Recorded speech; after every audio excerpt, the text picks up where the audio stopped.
Ladies and gentlemen, welcome in to another episode of the Insight NFL show. I'm the Maverick. Again, I've got the my two best mates. I can't ask for any two best mates in the world to talk fantasy football with. But Mullin, how you going, mate? How's free agency looking? I know this is going to be a jam-packed free agency episode, but how have you found it so far? It's been great. I just want to give a quick shout out to everybody I'm in a league with. Apologies, I've been absolutely flooding people with trades during the last couple of weeks. So apologies for being a pest, but it's been great. Been very active, a lot of things going on, a lot of things to talk about, and a lot of different angles to take in your league. So it's been a great time. Yeah, speaking of which, mate, I actually did receive one from you the other day, believe it or not. And it was a fucking stinker, mate. I'll be honest. It was awful. I got a straight decline. I can't remember what it was. Waddle for a second or something like that. Or it wasn't even like an early second. It was like a late second rounder. It's like 204, not reasonable. Was it 204? Whatever the number was, mate. He's not worth a second round pick. Yeah. Anyway, you're in my bad books now after that one. But and also we got DFab with us tonight. DFab, how you going, mate? I know you got the Hawks gear in the background. We started a bit earlier for you, mate, as well, being a Hawks man. Yeah, so. You have. I'm honoured, mate. I'm pretty keen to watch my boys pull up the 3-0 hopefully against the blue side tonight. But mate, I'm in heaven at the moment. We got free agency popping off. We've got footy going crazy. NBA's getting to the pointy end. Like, it's just a good time to be a sports fan, mate. March Madness starting up. March Madness. Baseball's back. Like, I know baseball's one for the real sickos, but it's just a good time to be a sports fan. I did see they played a game in Tokyo for the first time. Or a season opener in Tokyo. That was random. I turned on the TV the other night. Tiny effect, mate. I had a game in Tokyo. I couldn't believe my eyes. But anyway. Talking about madness, boys, free agency has been upon us. It currently is, what should I say? There's a few boys still looking for a contract around the league, but let's get straight into the madness. Let's start off with the quarterbacks. Now, we did mention Sam Darnold probably an episode or two ago, but he signed a 3-year deal worth about $100 million. I didn't expect this after they traded Geno Smith. I thought they were going to sort of go down the rebuilding path. But how do we see Sam Darnold's fantasy impact with this deal? I'll start with you, Mullin. How do you see this one falling? Well, for me, considering the spot where he was at with the Vikings, which is the absolute cream of the crop in terms of quarterback kind of environments, for me, Sam Darnold is a massive, massive sell. You know, that he's got that pretty 3-year, $100 million contract on paper, but we've found out it's really only 1 year. Both sides can kind of get out of it after that first year. And with the Seahawks, they won 10 games last year. I can't see them winning nearly as much this year with all the changes that have happened. For me, a big sell, even with Cooper Kupp kind of coming in there, capitalize on that as well. You know, he's got JSN, Cooper Kupp, a fresh new team.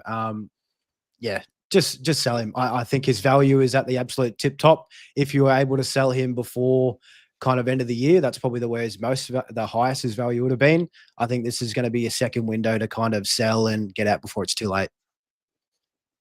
Yeah, agreed. I 100% agree, man. I think Darnold's a massive sell. The Hawks have 5 of the first 92 picks in the draft. I think the reason why they've cleared house is they're going in pretty hard on like a turbo rebuild. Wouldn't surprise me if whether they trade up or they go early for a QB, and Darnold's just the caretaker while that guy develops.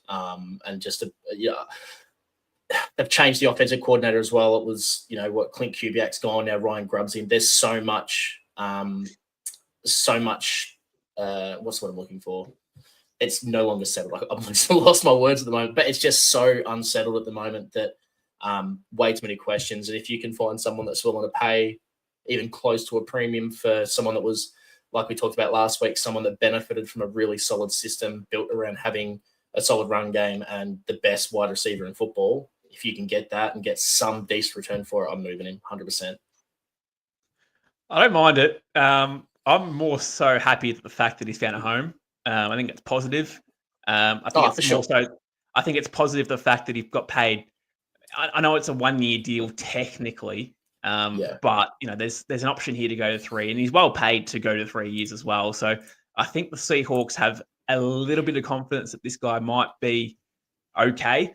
Now they're going to have to improve the offensive line. That's number one. Now he's under pressure. Sam Darnold really, really struggles. We saw it at the back end of the year. Yeah, he is. Really, really struggled under pressure. So that's one thing that's going to have to tie down pretty quickly if they want to keep persisting with Sam Darnold. But look, we'll mention Cooper Kupp a bit later on, but they do have Cooper Kupp in the house. They do have JSN, who's on the massive, massive upside of tick, tick, tick, tick, tick. Yeah. This guy could be anything in a year or two. And they've got a solid running game behind him as well. So, that I think they're built to sort of, we do say mini rebuild. Yeah, they got a lot of picks, sure. Yeah.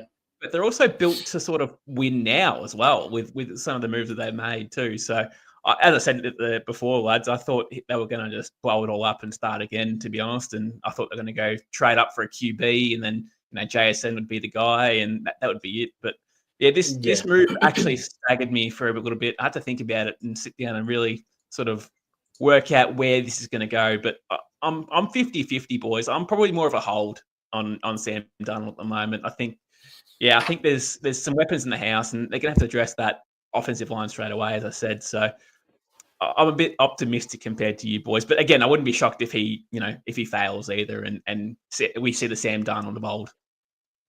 Yeah, and just to jump in there, I think there definitely is that opportunity for him to kind of hold his value a little bit to some extent. But I think the biggest winner of this move is definitely going to be Kenneth Walker. I think, they're just going to be running this ball into the ground. Darnold loves to check down his running backs as well. And we saw Kenneth Walker, take that step in the receiving game last year. So, I think it's going to be wheels up for Kenneth Walker, probably the biggest beneficiary. Even JSN kind of gets a little bit of a bump. Cup isn't really going to affect him too much.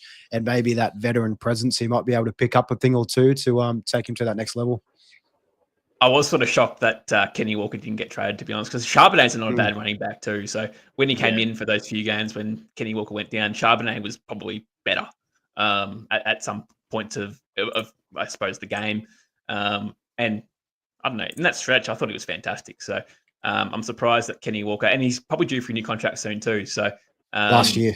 Yeah. So I wouldn't be shocked if they moved him at the deadline, to be honest. They could even do it at the draft.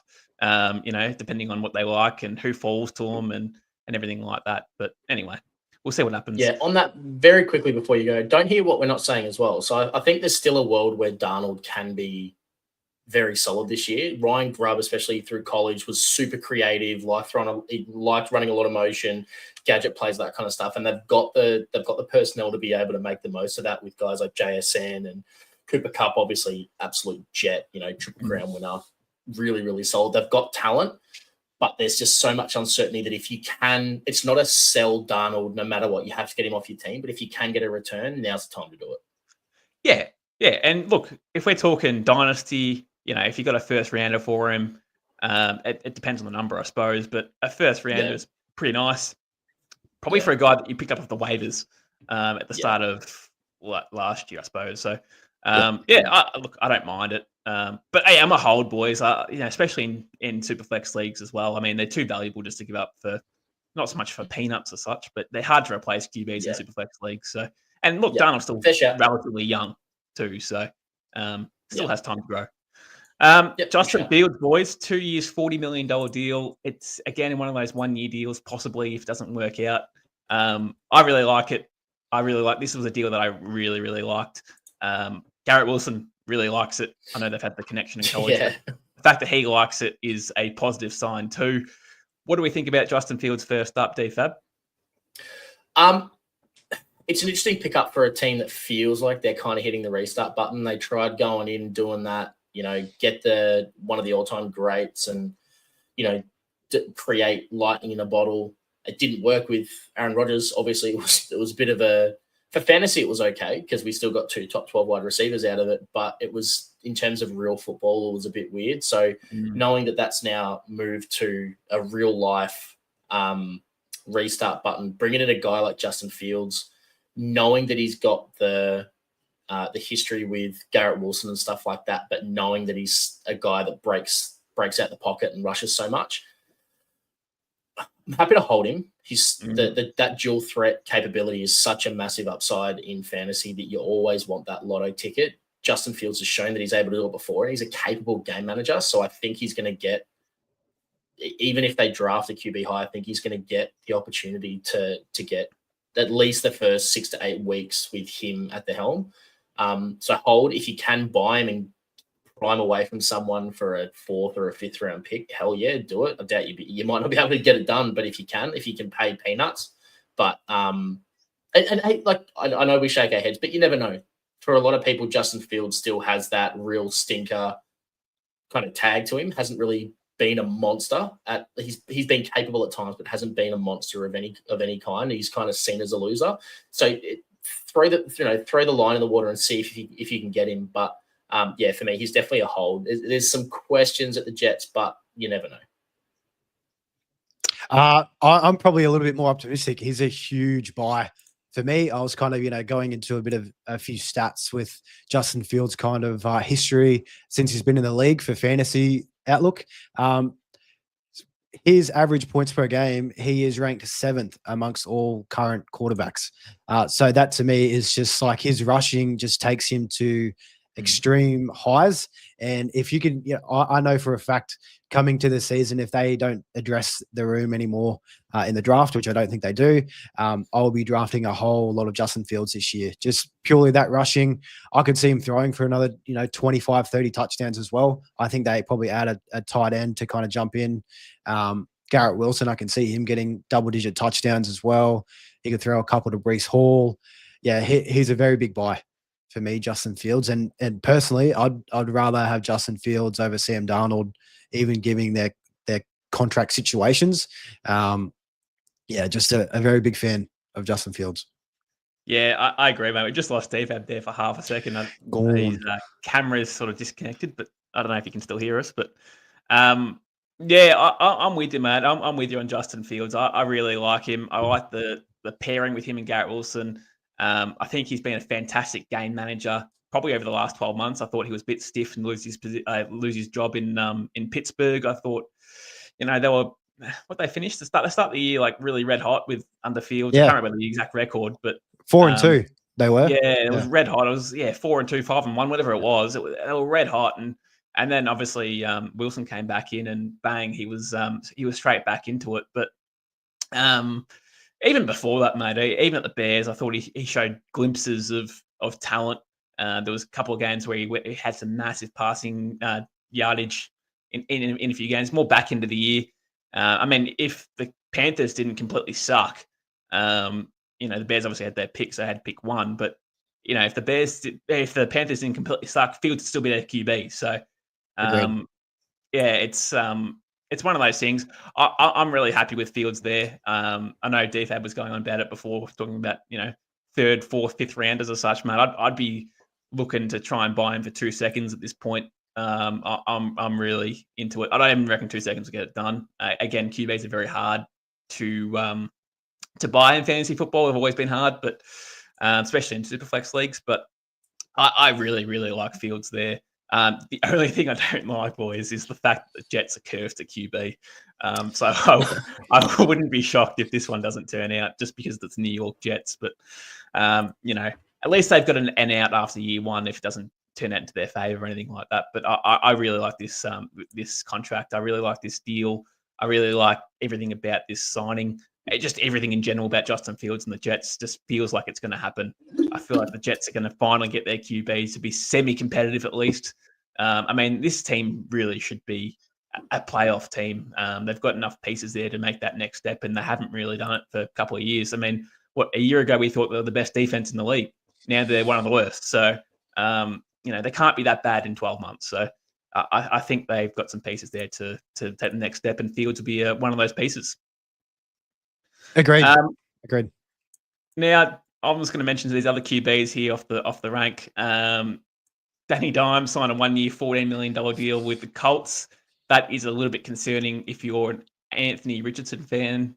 You don't invest $14 million into a backup QB unless you have real concerns over the fact that your starting QB isn't it. So I wouldn't be shocked to see Danny Dimes boot up at one point throughout the year and play for him. Jacoby Brissett signed a 2-year, $12 million deal to stay at the Cardinals. So just a backup QB there. That's fine. Mariota signed a 1-year, $8 million deal at the Commanders, or re-signed, should I say, which is fine. Mason Rudolph, boys, is the return at the Steelers, 2 years, $8 million. Myles Garrett will be happy to see that one after his big deal. Mac Jones signed a 2-year, $7 million deal with the Niners. Thought that was a little bit interesting. If there's any concern that Brock Purdy's going to leave, Mac Jones, I suppose, is in the house. So that's going to be interesting. But there's 3 boys here that I want to mention. That was Rodgers, Wilson, and Jameis Winston. All 3 of those guys currently haven't got a contract and are still free agents. I'm not sure what Rodgers is trying to do here, but he's holding out for God knows how long. Yeah. Aaron Rodgers things really, but do we see Aaron Rodgers making a difference at Pittsburgh if he was to sign there?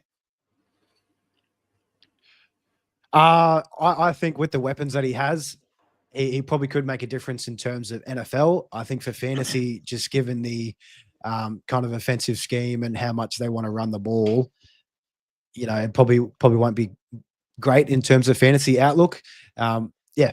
Definitely a more NFL friendly team. By the looks of it, Rodgers, I don't think he wants to go to Pittsburgh. I think he was really hanging on to Minnesota and really liked that job, but they've come out and said that they're sticking with JJ. They're not interested in Rodgers, which is a very smart move considering the damage that he did to the Jets last year. Yeah.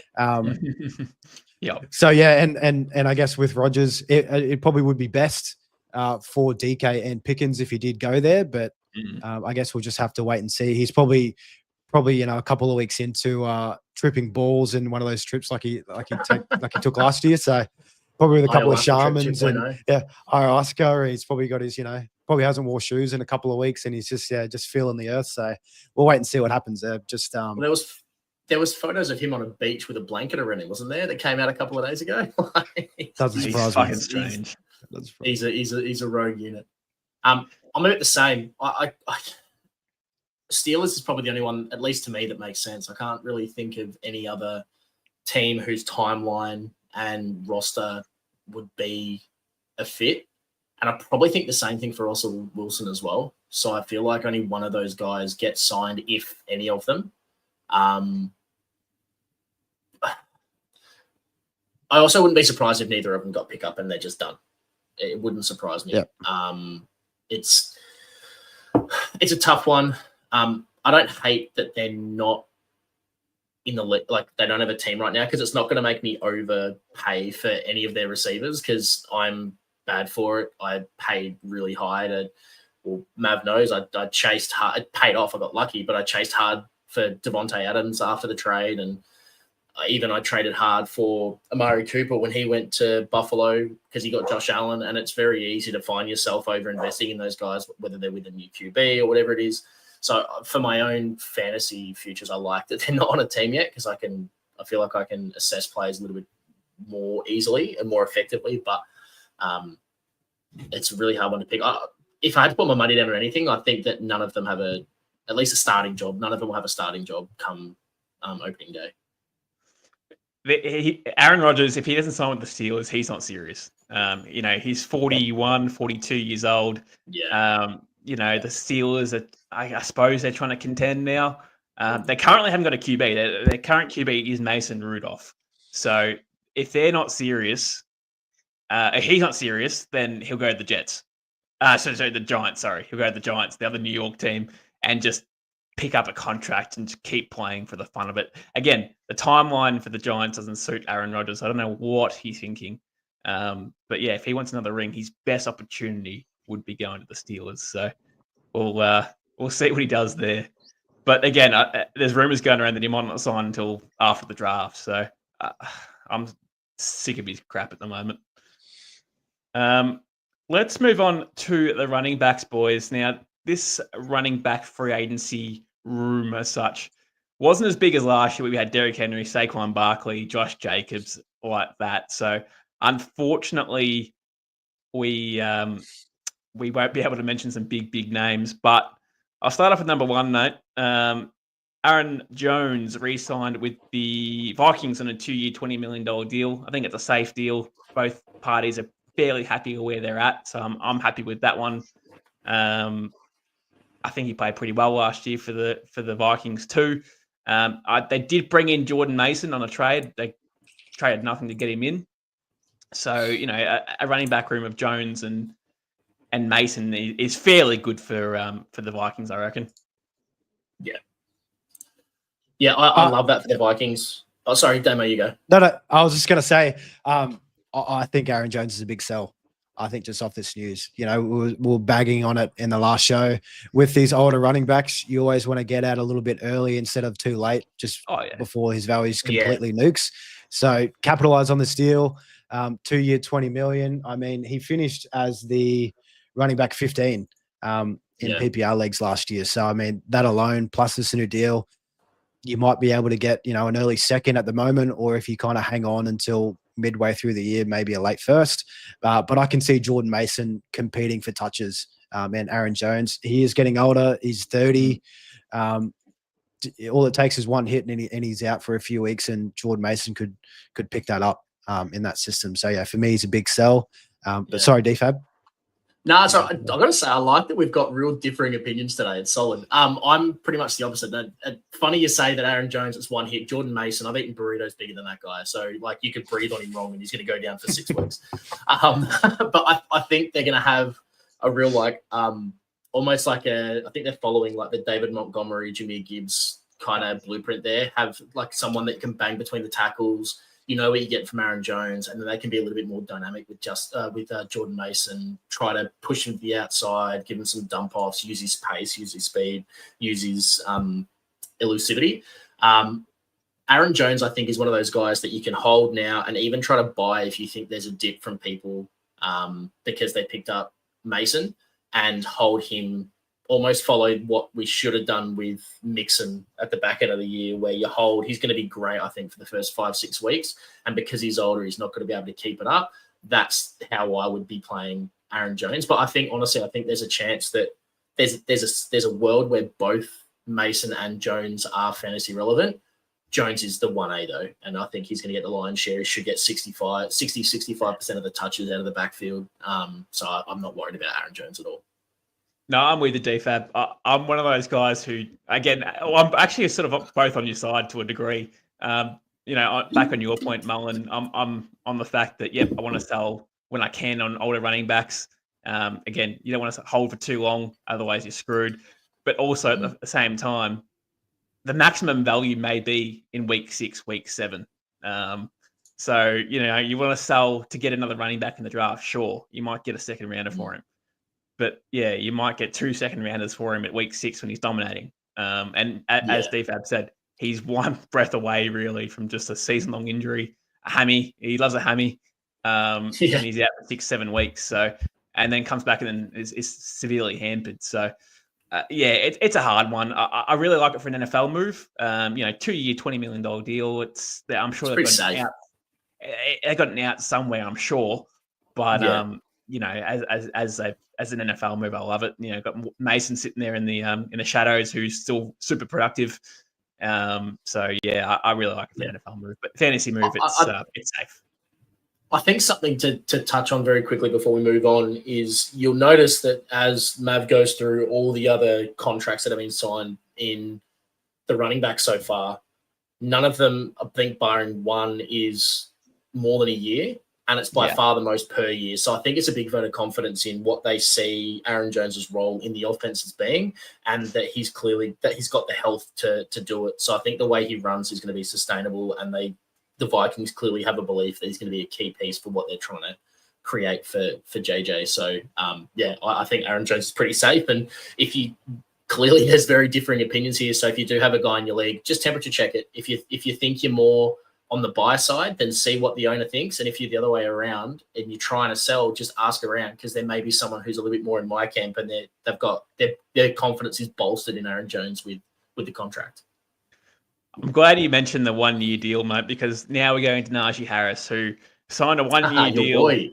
up to $9.25 million deal. Yeah. So it's a heavily incentive based contract. There's gambling on himself with the Chargers. This one's an interesting one, boys. I don't mind Najee Harris. I mean, he's burnt me in a couple of years in fantasy myself, but you know, he tends to have these big games where he'll bash and crash in the red zone and fight for an extra 5-6 yards and get that touchdown.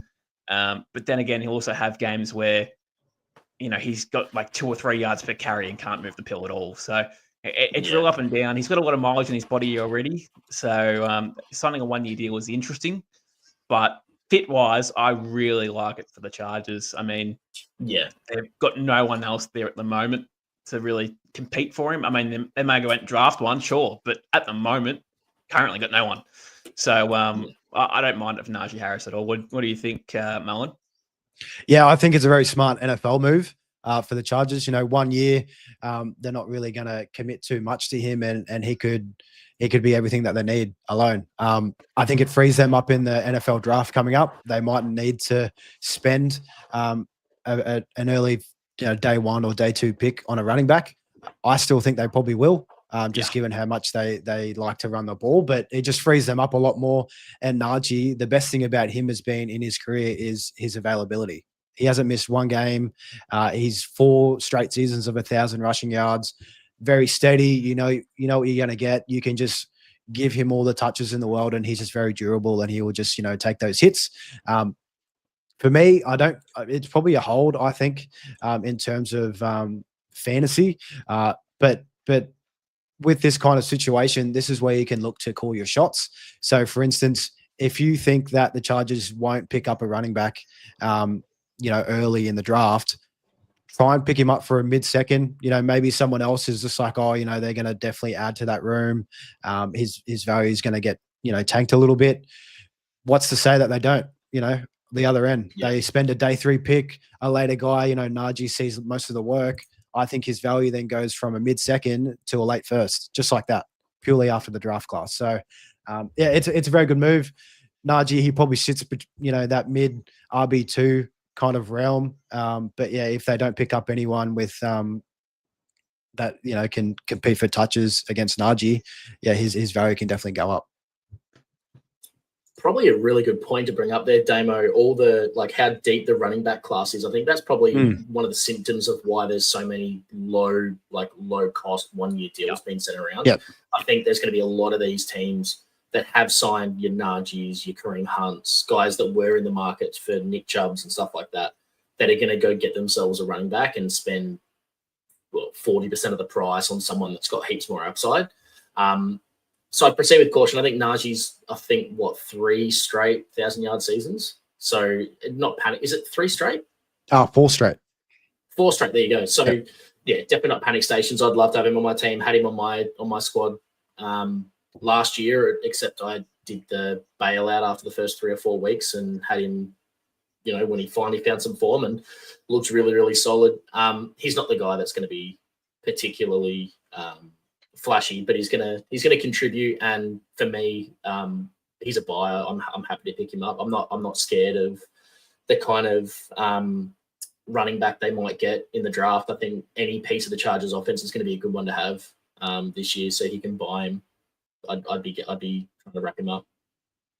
Yeah, and he's going to be behind probably the best offensive line he's seen in his career so far. In a real run first offense too. With at the moment, as I said, no competition. They ran the ball 26.7 times per game last season, which ranked 13th in the league. I mean, Dobbins was, I guess he's always got that risk of injury, I suppose, and then Gus Edwards was in and out of the lineup. But with Najee Harris, you can give him, 20 carries a game. Proper workhorse. Yeah, and he can put up with it. He doesn't get gassed.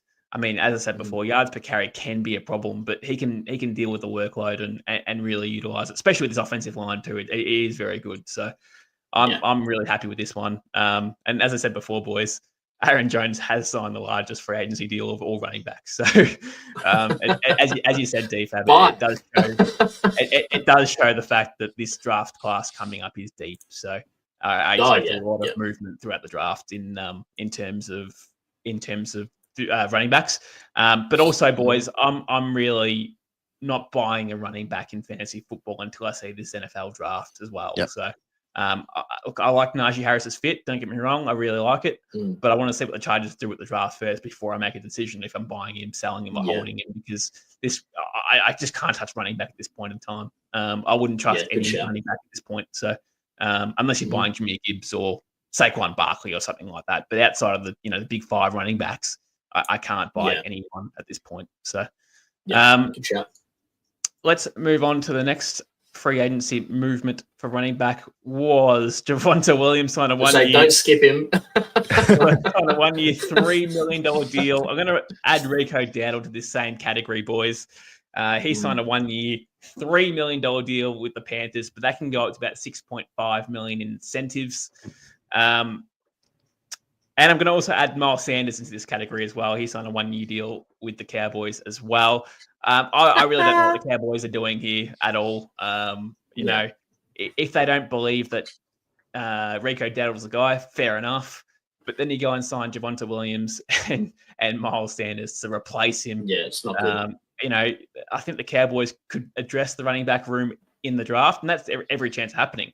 Why wouldn't you go and re-sign Dowdle on a similar sort of money, and then you've got a backup running back there if the draft pick doesn't come up? You know what I mean? So it's safe. He knows the system. The offensive line's a bit shaky at the moment. Has lost a few players, but it's a safe option. He nearly had 1,000 yards last year under this Cowboys offense. So it makes no sense to me. Javonte Williams, I'm not interested in him at all. Miles Sanders has zero value, and Rico Dowdle has really high-end backup RB2 numbers for his team. Like he'll be one of the bigger handcuffs to get what come fantasy season. I really thought Rico was going to get paid. So in terms of the percentage of carries that went for more than 5 yards, Rico Dowdle was third in the NFL behind Derrick Henry and Bijan, ahead of Jahmyr Gibbs. Like the dude, when he got the opportunities and he got the ball, he was breaking away and getting chunk play after chunk play. I thought that with the way the league's going with these big play RBs, I really thought he was going to get paid, and to see him as essentially paid as a backup on a 1 year, $3 million deal behind Chuba, who absolutely smashed it last year. Massive missed opportunity, I think, for a lot of teams, but especially the Cowboys. Like, I feel like they should have learnt their lesson with Tony Pollard. Haven't. It feels like the Tony Pollard thing all over again. Sorry, I don't want to rub salt in the wound there, Mav, but massive slip up by the Cowboys. And on that, since we're doing the whole buy sell thing, if I can buy Rico Dowdle, I'm getting him. He's young. He's shown big play capabilities. Use Chuba as the case study. Take him, hold him, even if he's a backup all year next year. He's going to get paid. He's going to be good. It's actually funny you say that, because in terms of the buy, hold, sell category with these guys, and I just said before, I'm not buying a running back, but if you had like a mid-third rounder, I'm buying Rico Dowdle with a mid-third rounder. Because we saw what Chuba Hubbard did last year under a really good offensive line. I mean, Bryce Young still has some work to do to make these guys better, but Chuba Hubbard was a top 5 to top 10 RB, given certain given points of the year. Finished as an RB8, I think it was. If he goes down with injured and Rico Dowdle comes in, you mentioned the big playability. He will love this Panthers offensive line who creates gaps for him, and he'll find that hole and he'll go. So I really like the deal. It cost the Panthers nothing. The incentives pennies the incentives is like over 800 scrimmage yards. That's his first $500,000 right there, and it keeps going up above that. So if Chuba Hubbard's the guy, and look, I really think he is, they're only going to pay $3 million for him. Great pickup for the Panthers. Great pickup. For the Panthers. Anything you'd like to add there, Mullin? I'm sure you like the Javonte Williams and Miles Sanders pickups. I'm sure. I won't spend too much time on these guys because they just truly don't deserve it. Besides Rico, but I think with Javonte and Sanders going to the Cowboys, I really, really hope that Jerry doesn't think that his running back room is now settled. I think that is kind of in the range of outcomes, which is crazy to think, especially given how talented and loaded this running back class is. But I think there is a small percent that after the draft, they haven't added anybody of reasonable talent. And after that, you might be wearing a different hat, Maverick. So we'll wait. We'll wait and see. I'll send you a Broncos one, mate. Look, every chance. It might just be the Insight Fantasy Sports after that, maybe. Yeah, that's not bad. Good decision. Yeah, Kareem Hunt signed a $1.5 million deal, 1 year, safe deal. Happy with that. And the Juice Jack, he's back on a 2-year deal, $8 million deal to go back to the Niners. He's home. That is his home. He's a fullback. That's his home. Yeah. Wide receiver, boys. Wide receiver. Just want to mention, J.K. Dobbins, Nick Chubb, Gus Edwards are all still free agents. J.K. Dobbins, interesting one. Watch that space. Chubb. Do you reckon he's the most, Matty, do you reckon he's the most likely to get picked up out of those three? Good question. Yeah, he'd be the youngest, That's I think he probably would be. Yeah, I personally think he would be. Yeah, unless someone thinks they can bring back prime Nick Chubb. I think Nick Chubb's done. I agree. I think J.K. Dobbins has the most explosive ability out of those three. And probably might be in a timeshare. Wide receiver, boys. Chris Godwin is back with the Bucks. 3 years, $66 million deal. We mentioned a week or two ago that Jalen McMillan, this severely hurts him, so he's now out on my radar. No interest in McMillan at all. But for Godwin, I love it. He's off a ACL, I think it is, isn't it? I think he did, didn't he? Dislocated his ankle, I think. I think the ACL was before, but big injury. Big injury. So he's back in the house. I really like this deal. It's safe. He knows the playbook really, really well in an offense that will move the ball with Baker Mayfield. So we don't really need to touch on Chris Godwin too much. But good deal. Do we see him? Do we just see him being consistent still? I think he's a big guy. Yep. Cool. You both spoke at the same time. I agree with you both. And on that, again, for future prospects, I wouldn't be afraid to try to get and hold Jalen McMillan. I'm not completely out on him. I think that offense and the way Baker, he does funnel his guys, but both Evans and Godwin are starting to get on. I wouldn't surprise. Again, Chris Godwin coming off a big injury. Jalen McMillan's one just a stash because it's going to take a bad rehab for Godwin or the body just. Hey, as a 34-year-old bloke that's not a pro athlete, I know my knees hurt way too much getting up out of bed in the morning to play sport. It's going to happen to these guys too, right? So they get to that age. It's good just holding the younger guy that's waiting in the wings in a pass-first offense with a really good QB. Get him, stash him. Mike Evans is timeless, mate. He keeps doing different. I hope so, mate. I love it. Cooper Kupp. Now, this is probably the biggest news out of, one of anyway, of free agency so far. Signs a 3-year, $45 million deal to the Seahawks. He is our cover photo for the day as well. I'm going to start with you, Mullin. Before I say anything about Cooper Kupp, what's your first impressions on this signing? I just didn't really know what to think of Cooper Kupp, given how last season ended.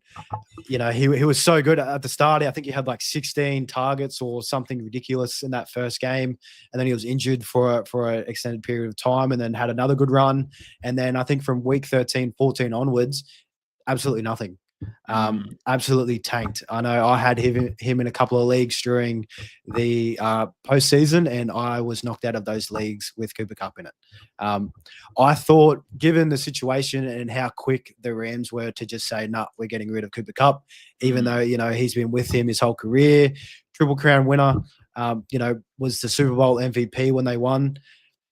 It just didn't make a lot of sense. I thought there was a whole lot of red flags for Cooper Kupp's outlook moving forward.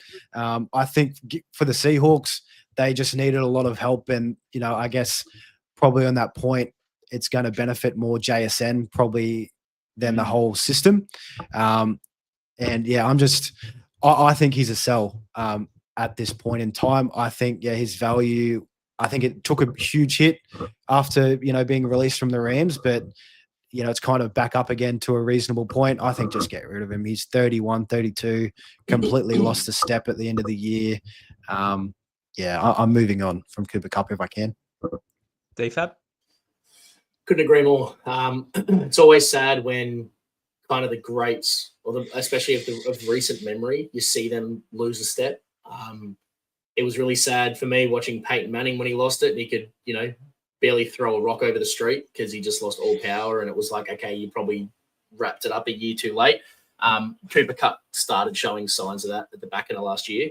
The biggest thing for me for the sell is the decisions that the Rams made moving on from Cooper Cup just to bring in another veteran anyway. It says to me that either there's locker room issues or he's just not, health-wise, he's done. Like they've seen something, he just can't bring it anymore. So for that, again, all that like uncertainty, I'm selling Cooper Cup for whatever I can get. If I can get a second or a third for him, if I'm getting anything really, I just want to get out while I can. We need to create a soundbite for when we all agree. We're like an alarm going off, like a bell going off. I'm going to work on that, boys. I'm going to work on that one because I'm with you. I'm 100% with you. The last thing we need is you with a soundboard, mate. Yeah, that could be dangerous. Especially after a few beers too. I mean, that could be big time. Bring it. Yeah, big time. No, I'm with you, boys. I'm really out on Cooper Cup. This was a weird signing for me. I didn't really understand it for a Seahawks perspective. I understood why the Rams got out. I mean, he held a 10% cap hit on the Rams. He's getting paid some ridiculous money there, and he just wasn't the Cooper Cup that we know of him of 3-4 years ago. They tried to find a trade partner. They couldn't find a trade partner, so they just had to release him. There was no other way. The biggest thing for me for Cooper Cup last year was health was obviously one massive concern for him, and it has been for the majority of his career. But now, especially he's getting older, health-wise, he can't string a full season together. Not only that, but fantasy playoffs. And I know you mentioned back into the year, but there was one game in week 15 he had a goose egg, 85% snap percentage, and a goose egg. Yep. So this sort of shows where he's at the moment. 5.4 the week after that, three catches for 24 yards, and then the granny week 17, he had one catch for 29 yards. So it's really grim. It's not the same Cooper Cup. JSN is the number one there at the Seahawks. He could be, as I said before, it could be anything. Cooper Cup's just a complimentary piece at this point, who has some ability to have some big weeks here and there. But I'd love to know where he's ranked right now as going into fantasy drafts. If he's top 25, I'd be shocked. If he's top 30, I'd probably still be shocked. I don't know if you can bring that for me, Mullin, just very quickly. But I would be insanely shocked to see if he's top 25. I think it would be. I think it would be so low. But just while I'm having a quick look at this, if you do have Cooper Cup and you are looking to sell him, go knock on the Sam Darnold manager first. Try and the stack with Cooper Cup, both new guys at the Seahawks. Try and put a bit of a spin on it, bit of a used car salesman spiel. I just think if you can get rid of him, and he's currently ranked 44 wide receiver ranking. So way down there. That's probably about right. Yeah. I mean, I'd probably take the risk of him at around 40-ish. I mean, I'd love to see where we put him in our when we do our rankings for draft season, boys. We make a big board. Yeah. I'd be interested to see where we all sort of put Cooper Cup in there. When that season comes around. I won't give away any sort of hints where I'm going to put him, but I think it's pretty self-explanatory. He won't be top 25. He's probably off my board in draft season, to be honest. Doesn't matter where he is. He's probably completely off my board, if I'm honest. All right. So Devontae Adams signed a 2-year, $46 million deal at the Rams. He's the direct replacement for Cooper Cup. I really like this deal, fellas. I really like this deal. Puka and Adams on paper just sounds glorious with Matt Stafford throwing the pill. Said this before, Stafford loves complementing multiple options on the offense. Can throw a deep pill too here and there. Age, catching up to Stafford a little bit, but I'll back him in to stay healthy and do the right things for this franchise. Yeah. One last playoff run, maybe, but fantasy-wise, I think Devontae will be safe. What do you think, DFab? I'll play your soundbite, mate. I reckon we're all on the same page here. Triple ding. I can't remember. Needed like a Mike Breen, like a triple bang or something. I don't know if I said it to you in. I don't know if I said it to you in passing or I said it on the pod last week. To me, Devontae Adams is a damn near top 5 wide receiver next year. I think he's going to out with his touchdown upside, with how good he is in the red zone, with the kind of approach that Matt Stafford has. He's just going to fall into the Cooper Cup role, except he's probably got a better set of hands, hasn't lost a step, and he's going to stay healthier. Devontae Adams, top 5 upside. I'm buying him anywhere I can. DFab, that is massive. I wasn't expecting that to come out of your mouth. Mullin, do we agree with top 5? I'm probably don't have as big of balls as DFab does, but I love the take. I mean, he's definitely going to be up there. Just for just try to comparing consensus wide receiver rankings with Cup and Devontae. So Cup was at 44, Devontae's up at 17. That's such a huge change. I think he probably should be up a bit higher, probably in that back end. Back end wide receiver. What was Devontae Adams last year with Aaron Rodgers in that defunct Jets offense? Was he wide receiver 9, wide receiver 10? So Devontae was in half PPR was. I've only got full PPR, but he was wide receiver 11. Well, there you go, wide receiver 11. So I think and 14 games played, just to add. So well, there you go. Like I think touchdown. I don't think it's that hot a take. Like, it sounds outrageous for how much Devontae Adams has bounced around and all that kind of stuff, but he's clearly still got the talent and he's in an awesome offense. So I think to the moon, baby, to the moon. Yeah, I think top 5 is probably a bit of a stretch. Top 10, I like it. I really like it. Yeah. If he's your wide receiver 2 on your roster, he's got wide receiver 1 ability. We know that. So I really like it. But then again, boys, I think Puka's still the man as well. So, and it's going to eat into his production, I suppose. But Puka Nacua is nearly unguardable. So, we'll see how he fares with this new look offense. But it probably bumps his value down a bit too. So, that's going to be interesting. It'll be similar to the way it's always been. There'll be weeks where Adams has his day and Puka has his day, similar to Higgins and Chase. Like, it's just ride the wave, but it's going to be worth it because at the end of the year, you're going to have the points. Both anyway, I'll stop cutting you off. Sorry. Yeah. Go to town. Well, mate, speaking of those 2 deals, they were massive too with Chase and Higgins. I expected Chase to get that sort of contract. I haven't got the numbers in front of me, but Higgins as well. They finally got a deal done for him. So it's good to see that he's got a home now and tie between him and Joe Burrow. So that's a good thing. But God, defensively, they're going to be a mess, aren't they? Yeah, they are. They got to make some moves in the draft. They need to pick up something because defensively they look horrible. Yeah. And then obviously Chase signed probably the biggest deal in history. So, we like that. He's deserving of that, especially after the year that he had. So good on them both for getting that done. D-Hop signed a 1-year, $5 million deal with the Ravens. Now, I did see a photo going around from a few years ago. It was Derrick Henry, it was D-Hop, and it was Lamar Jackson saying, how many TDs here? Do we have any faith that D-Hop might have one good year left in him? Or do you think that the injury history is caught up to him? He's a bit washed. I mean, he got nothing done with Mahomes, let's be honest. I feel like this could be another triple dinger. Seeing DFab's face there and with his reaction, I think it's completely irrelevant, this signing. I don't think it'll do anything for fantasy. Just keeps Lamar happy, probably. He's a guy I'd take late in the draft, like last pick of second last pick. I would take him. Yeah. This is what the Ravens do, though. They don't use their wide receivers. Like, Mark Andrews is, correct me if I'm wrong, unless I've been living under a rock, Mark Andrews is still there. They've got likely still there. Like, they're still going to run everything out of a stacked offensive line. They're not going to feature their wide receivers. It's all about just spreading the ground and keeping the cornerbacks somewhat accountable. So they've got space for Derrick Henry and Lamar Jackson to run. Like, he's going to do absolutely nothing. Cactus. Yep. Watch this space, boys. Zay Flowers. I'm not sure of Zay Flowers. Watch this space. Hollywood Brown, 1 year deal back with the Chiefs, up to $11 million. Yeah. That's one to watch for a late pick in the draft. I like think it. that's got some really good value there.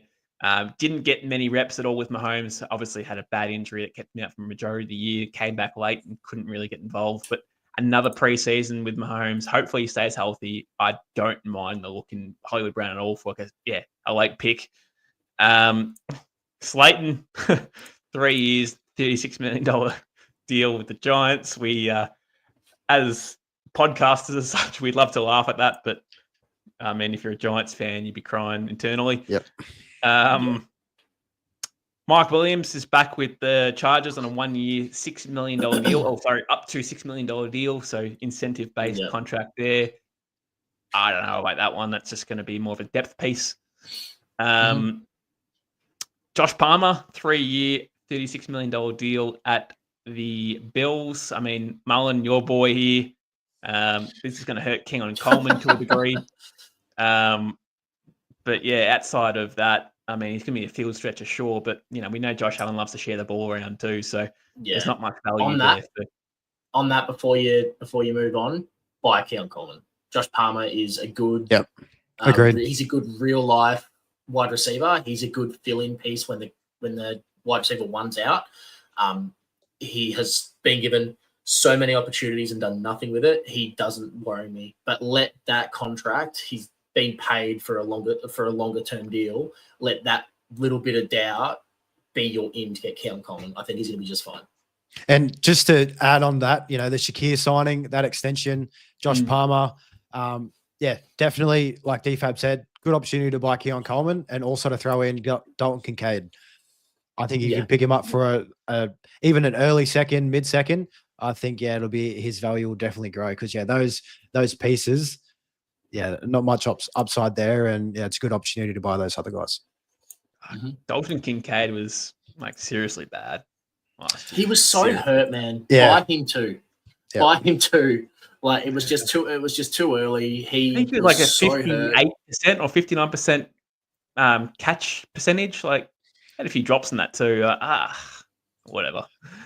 He'll be just fine. He'll be just fine, man. He'll be just fine. He's bought some new gloves. He'll be right. The old gloves. Hopefully they're sticky. Demarcus Robinson, 2 year, $9 million deal at the Niners. That's okay. Another option there. MVS, 1 year deal at the Seahawks. Interesting contract there. Nick Westbrook-Akine, 2 year deal at the Dolphins. So that's just a depth piece. Noah Brown, 1 year deal at the Commanders. Re-signed, so not much there. Diami Brown signed a 1 year, $10 million deal at the Jags. I don't know what to think about that one. Probably another a depth piece as such. I mean, BTJ is still the man, obviously, but they still have, what's his name? The guy from the Bills, Gabe Davis. He's still in the house. Yeah. And they've got Diami Brown there now, $210 million deal. So that's interesting. That's another real life one. I can't remember if it's him or Noah Brown. It's one of the Browns, but they're like outstanding as a pass blocker and a run blocker at the wide receiver spot. That's purely a real life piece. Nothing to do with fantasy. Is he a $10 million value run blocker though, or pass blocker? He could be a really good locker room guy. Maybe. He could be a really good locker room guy. Maybe. Tutu Atwell, 1 year deal, $10 million. There's another one. Tutu Atwell, $10 million deal for the 1 year to stay at the where was it? Stay at the Rams. Juju back at the Chiefs. Mac Hollins, 2 year deal at the Patriots. That's going to be an interesting one. I don't mind that one. He's currently the wide receiver one as it stands. So that's interesting. Yeah, wow. Van Jefferson, 1 year deal with the Titans. Zacchaeus signed with the Bears. That was interesting. Zay Jones, 1 year deal with the Cardinals. Justin Watson. A lot of these are pretty nothing for fantasy, though. Like, Tim Patrick with the Lions. And don't change. And then all we've got left. Just good to know. All we got left is Keenan Allen, Stephon Diggs, Amari Cooper, and Deontay Johnson. So Deontay's the one that pricks my ears up. There's locker room staff. He kind of got a bit of a rough run being sent to the Ravens because they wanted to get from what I've been told, the narrative is that they wanted a compensatory pick for him leaving after they picked him up, and it didn't pan out that way. He got shafted. I hope he gets picked up, and I hope he's still so good. I agree. He's still really phenomenal. So I agree, mate. Stephon Diggs, another one too, off a knee. The Cowboys might be calling, the Patriots might be calling. Let's watch that space on Stephon Diggs. Still has something to give. For sure. Very quickly, Matt, before you move off the wide receivers, if I can, I just checked my notes, and something that I wanted to mention about Hollywood Brown. I know we talked about how that 1 year, 11 mil, kind of on that prove it deal, was injured for a lot of the years. Something that's really important, I think, to note is that he had 15 targets through his first 2 games back against Houston and Pittsburgh. He was integrated into the offense straight away, caught more than half his targets. If he can get a full preseason under his belt in that offense, I think he's going to be really solid. So, again, my bad, I didn't check my notes, but he's a buy for me. If you can get Hollywood Brown, he's only 27. If you can prime away, he could be a real steal running as the wide receiver 2 next to Rashee Rice. And that might bring back the big playability of the Chiefs as well with him back in the lineup too. So that's sort of gone out of the Chiefs mantra now, the big playability that we saw 2-3 years ago. That we first of all loved Mahomes. When he first came on the scene, we loved Mahomes. Now we hate him, but that's what we liked about him when we first saw him. So hopefully that comes back. We've got short memories as fantasy players, because I remember when Hollywood signed there and everyone was like, kill him with pace. Like, this team's going to, this is the first time that Mahomes has actually got multiple weapons. It's not just all Tyreek. It's not just all Kelsey. Everyone was talking about how this is a really good fit. Try not to forget that. I still think it's a great fit. His skill set fits really, really well with the way that offense plays, how they play as much spread as they do. If I can get Hollywood Brown while he's still kind of in somewhat nothingness after doing nothing last year, go get him. I think it'll cost you nothing either, like a early third. And I agree, DFab, wholeheartedly. I think that's a huge call. Very, very good call. Because especially Rashee Rice with the suspension looming, he could be out for 6 weeks. Hollywood could just absolutely take off during that stint as one of the main guys with him and Worthy. Worthy might even be copping a suspension too with the stuff that's been going on there. So could be the wide receiver 1 leading into next year, and you've picked him up for absolute peanuts. Definitely good shout. We need a soundbite for the triple agree. Yeah, get to it, Mav. We need it. Get some work done, mate. Maybe the Mike Breen bang. I think that's a good one. I've had worse ideas. Yeah, I know you have. I've seen your trade requests. Tight ends, boys. Tight ends. Yeah. Juwan Johnson. Everyone's favourite position. 3-year, $30 million deal with the Saints, or re-sign with the Saints. Don't mind it. I think he's a good player. I don't think he has much fantasy value, but sure. Mike Gesicki back with the Bengals, 3 years, $25 million deal. I think he's got. Really like that for the Bengals. I really think he's got tight end 1 upside. As in top 12. Yeah. I think that'll be injury dependent, but I think he showed that he's the release valve if either Chase or Higgins is out. He's the guy that picks up the slack. So for fantasy, that one's worth, I wouldn't overpay for him, but if you can get him on your list, he's a good plug and play if there's injury clouds looming over either Higgins or Chase. Yeah. And just give it, and just to jump in there, just given to the Bengals team outlook, they need to spend so many picks on defense in this draft. So I can't see them adding any more offensive weapons. So Gesicki's value could go up even more. Very safe. Zach Ertz, 1 year deal to come back to the Commanders. Mullin hates that one. I know he does. He's cursing, has been cursing for a while. But anyway, he's back in the house. So that keeps your man, what's his name again? Ben Sinnott, mate.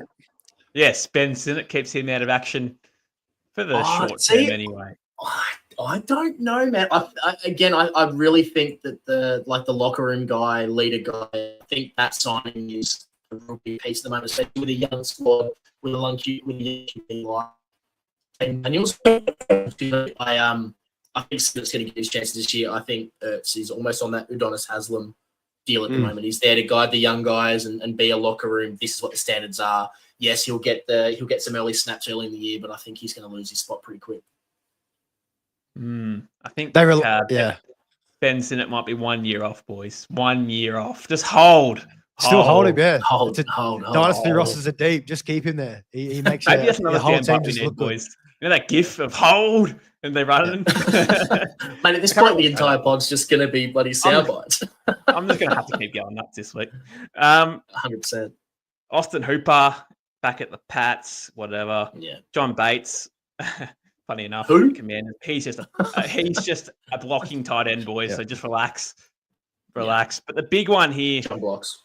just to finish us off, Evan Engram has signed a 2-year, $23 million deal with the Broncos after getting released from the Jags.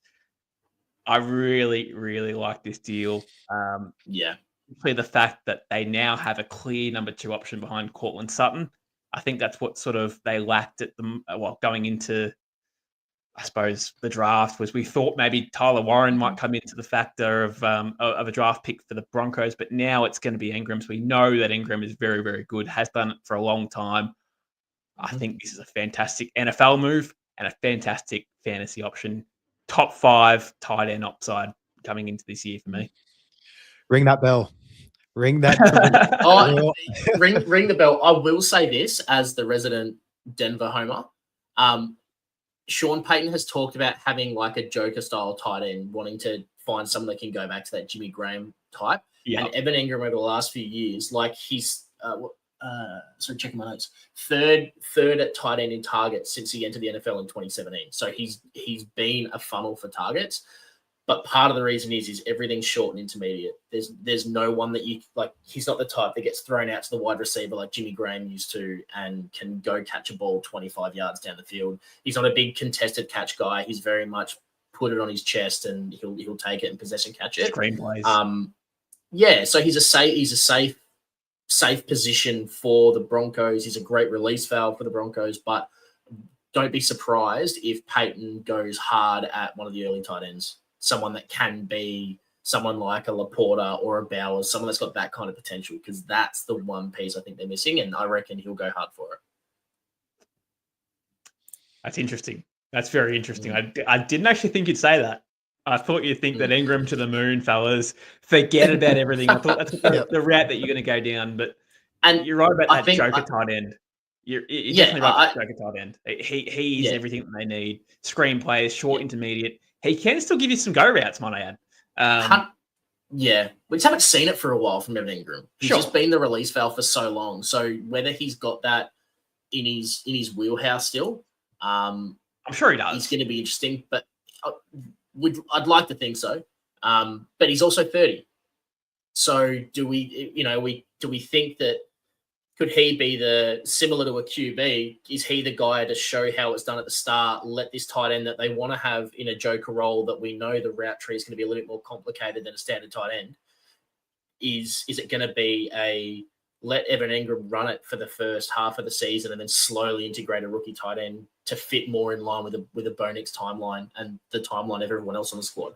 It's one to watch. I don't think it's inside the realm of possibilities that he could go to the moon and be a top 5 tight end, but I think it's probably less likely than it is that it will turn out that way. Well, Mullin, don't ring that bell. I'm sorry, I hate to be a buzzkill. I was strapping in. I was trying to look for my helmet. I was ready to go.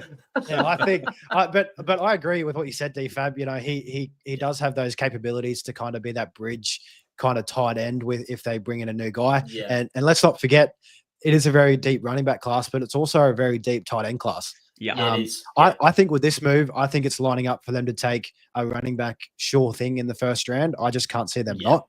I just think like with how poor their running back room is, I think if they invest early in Amarian Hampton, Trevion Henderson, that kind of type of player, I just think it'll just take them just to that extra level. And Evan Engram, I think he's still got it, and it's only a 2-year deal. Could support your reasoning behind that kind of bridge thing with it only being 2 years. But I love it. I think he's a huge buy. I've been trying to buy him in pretty much every league for a mid-second. Successful in a couple, so I don't know if that's probably where the value might be. I'd love to hear your guys' thoughts on, Evan Ingram's value at the moment in Dynasty. A mid-second's probably right. That's probably bang on. Depends if it's a tight end premium league, obviously. That has probably a bit more value to the fact that Ingram, if it was a tight end premium league, that Ingram would have more value than a mid-second. But yeah, I think a mid-second is probably about right. I think Evan Ingram has a lot more value in redraft this year than he does Dynasty. Agreed. For me, it feels gross saying, but I think he's probably a sell for me. If I can get a early to mid-second rounder, I'm selling him. No, I really do. Again, it's gonna. This is no, I'm saying it just for clicks. You're right. No, I'm assuming this is in this. I'm assuming that they're getting a tight end at some point in the first couple of rounds. I think the moves that Denver's made on the defensive side of the ball in free agency suggests that they're going to go hard with offense and they're going to try to finish this rebuild now. But Evan Ingram doesn't fit the timeline. So they're either going to go hard at a wide receiver or they're going to go hard at a tight end. Knowing that Sean Payton likes to build his offenses around gadget-style tight ends makes me think he's probably going to go tight end. So for that reason, I don't think Evan Ingram, if it goes well and he is that bridging tight end for 3, 4, 5 weeks, or even if he gets a full season in, fantastic, which is why his redraft value is there. But I don't think Evan Ingram's going to be the guy. At best case scenario for Evan Ingram, it becomes a timeshare at the start of next year, which is why I don't think you're going to be able to get a second round draft value for him this time next year. Beauty. That'll pretty much put the bell away. Wrap us out. Put the bell away. That'll pretty much wrap us up, fellas. Footy's on. Hawks and Dons. Hawks and Blues. Hawks and Blues. I mean, I know Mullin's more of a NRL man, so Broncos aren't playing, I don't think, tonight, but the Storm are, so, hopefully they can slap the Panthers. That's what I'm praying for. I am, as far against the Panthers as I possibly could be. We don't even care about the Storm down here, but they just keep winning. Yeah, it'll say that way, especially tonight. But thanks for joining me, fellas. 5-star review, please. Like, subscribe, comment, 5-star review. It just broadens out the community and gets us good content, especially coming into draft season. So would appreciate some positive feedback and some 5-star reviews. Patreon linked below. WhatsApp group is in there as well. Join in, have a yarn with us. Anything football related that you want to talk about, we're in there having a yarn anyway. So anything you want to talk about football wise, join in, free to join, and we'll see you next week. See you later, boys. See you guys. Take care, folks. Take care. Laters.